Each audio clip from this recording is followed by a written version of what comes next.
มันមានអ្នកណាអស្ចារ្យជាងម្ដាយឪពុករបស់យើងទេក្នុងលោកនេះទំហំនៃសេចក្តីស្រឡាញ់របស់ម្ដាយឪពុករបស់យើងក្មួយពិចារណាមើលក្មួយពិចារណាមើល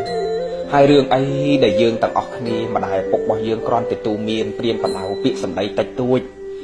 ទោះបីគាត់ជេរគាត់ស្ដីគាត់ថាពាក្យពីរោះមិនពីរោះក៏យើងមិនគួរគាត់បីតពាក្យសម្ដីអសុរោះទៅកាន់ម្ដាយឪពុករបស់យើងវិញដែរហើយកូនខ្លះមិនត្រឹមតែគាត់រៀបរាប់មកម្ដាយឪពុកខ្លះគាត់រៀបរាប់មកថាពេលខ្លះវាមិនមែនត្រឹមតែប្រើសម្ដីអសុរោះមកកាន់ខ្ញុំកណាទេពេលខ្លះ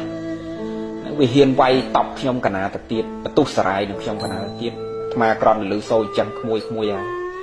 សង្វេគណាស់ពិចារណាមើលយើងនៅក្នុងផ្ទៃគាត់9ខែជាងចិត្តមួយឆ្នាំប្រសូតយើងមកហូរឈាមទាំងធ្លុកក្មួយហើយតម្រាំតែប្រសូតយើងឃើញពលឺថ្ងៃចិញ្ចឹម3បាច់ថែរក្សាយើងតាំងពីក្មេងក៏ហមលញ័ររហូតដល់ប៉ុណ្ណេះហើយយើងបែរជាបន្ទុះសារាយប្រើពាក្យសម្ដីកាយវិការមិនសមរម្យរហូតដល់វាដំតត់ធាក់គាត់ទៅទៀតយើងពិចារណាគូសង្វេគមានសតិភ្ញាក់រលឹកនឹកឃើញដឹងខ្លួនយើងឡើងវិញទាំងអស់គ្នាក្មួយហើយលះបង់អបាយមុខស្រីស្រាបៀបនឆ្នាំញៀនលបែងពៀលីអាវ៉ាសាយដែលសង្គមគេស្អប់ខ្ពើមនឹងយើងលះបង់ចោលគិតគូពេលវេលាបើវ័យយើងកំពុងរៀនយើងខំប្រឹងរៀនបើវ័យយើង